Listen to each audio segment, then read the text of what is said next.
Is he settled? We're Jazzy and JR, and this is the road we're on. A few weeks ago, we went on our first van life journey, and we fell in love with the lifestyle. Last week, we looked at the different vans we would buy, but this week, we didn't know where to make that purchase. After tons of research and some help from our friends, we found a few tips and tricks for getting a great van deal, and we wanted to share them with you. If you're looking into starting van life but don't know how to begin, stick around. You're in the right place. Hey guys, welcome back. This week we thought we'd talk a little bit about how we're looking for our van and where we're looking for our van. We're in the process of buying a van, so we're no experts by any means. I guess we should specify these are 5 used places that we're looking at for our van, which hopefully we'll get soon. Yeah, van life's a really hot topic right now, so you gotta be ready to buy a van. Those things go fast. There's been like 3 times now that we had appointments to go see a van that we were super excited about. An hour before we got a text saying, the guy just before you just bought it, he had cash, sorry I had to go with him.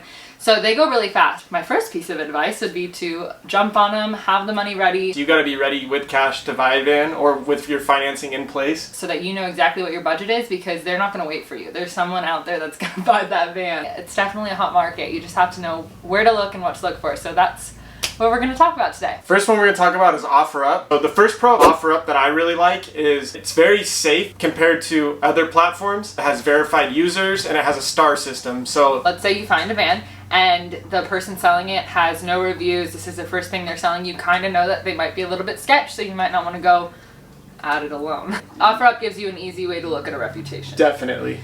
One thing I like about OfferUp is that it is user-friendly. The app itself is really good interface, and I think that's why I tend to look at it. A generalized tip for all of them is I set a price limit, and I really use that minimum limit to keep out all the riffraff. $5,000 is what we go by. Just come up with a reputable price that you know if it was anything less than you'd start questioning, so don't look at them anyway. The con of OfferUp, it just might not be big in your area. It may be difficult for you to find a van. So the next place we always look at is Craigslist. Craigslist, you can definitely find good deals, but it's just very generic, and you really have to search hard to find something on there. Yeah, I do think that there's a lot of scams on there. I think that's one of the cons of Craigslist is you have to really be careful. If the deal is too good to be true, it probably is just too good to be true. Kind of a con for Craigslist is that dealers use this where they'll put in a huge list of keywords of all these makes and models. So that way it kind of makes it confusing when you're trying to look for a specific van and all of a sudden like random cars are popping up like a Toyota Land Cruiser. A pro of Craigslist is that it's readily available everywhere. Everyone knows how to use it. It's been around for so long. So I think what I found is there's a lot more vans on Craigslist because I just think that's what people immediately go to if they're going to try and sell privately. They're going to try and sell on Craigslist.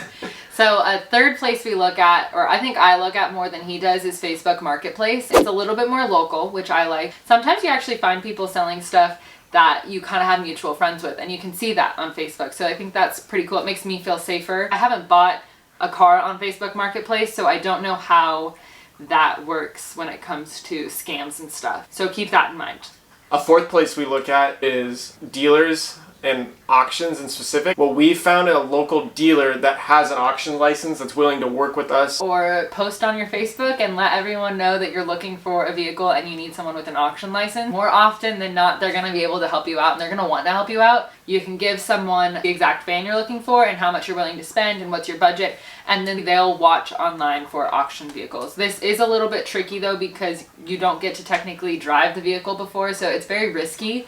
But I just think that that's a really good way to get a good deal for a van. But you also have to keep in mind that with an auction, you're going to pay flooring fees, and then you're also going to pay the dealer markup fee. Just keep that in mind when you set your budget. The fifth one we're going to talk about is AutoTrader. AutoTrader is really good because you can be very specific on what you are searching for. The problem I have with AutoTrader though is I think there's a hefty fee you pay to put your car on there, so the prices aren't really private prices. Part of the reason that we like going private and not going through a used car dealership is because you do get kind of that deal. You don't have a third party taking extra cash out of the equation. When you go on AutoTrader, people do have to pay to put the car on there, so they're less willing to give you a break when you're asking for that deal. And a new thing we're starting to do is open up our horizon. We're finding that over on the East Coast, vans are going for a lot cheaper. Yeah, but you do have to keep in mind shipping fees. Yeah, we almost bought a van. The problem that you have to think about if you're going to buy on the opposite side of the country, it'll be like a blind buy. You won't be able to try the car. You won't be able to test drive the car. You won't be able to look at the car past a a FaceTime video or a Zoom call. So that's a little scary when you're putting that much money into a vehicle and you can't even look at it. But the second part of it is you also have to get that vehicle to you. So we ran into the issue of how much it was going to add on to our price to get it shipped from that side of the world to our side of the world. And that just put us out of our budget. But also think about how on the East Coast it supposedly is a lot cheaper. So you win some, you lose some. No, the biggest thing I can say is create a budget, create how many miles you want in the van, and think too, there's going to be registration costs, maybe shipping costs. So what we had to do, we had to sit down and just basically come out with what we're going to be getting and what wheelbase we want. And we came up with like 2 different options for 2 of the vans that we're looking for. We really have narrowed in on exactly what we wanted, and that's the search that we're looking for, the keyword, the max odometer, the max price, all of it, everything that we're willing to put into it. And we're just trying really hard not to budge on that. But we're ready. So those are the 5 places, 10. Those are the 5 places we're looking at. Definitely. And if you guys know of any that might help us find a van, leave them in the comments below. If we've missed anything or if you have any tips or tricks, please let us know. Hopefully this video will help you get a little bit of an insight as to where to look for a van. If you're looking for one now, if you're gonna look for one in the future, my best advice is start now if you're looking for one for next year, because it'll take a long time. We're just hoping to get a little bit of motivation under your guys' belt to go do it. Remember to like and subscribe. It helps us out a ton, and we'll see you guys next week. Yeah.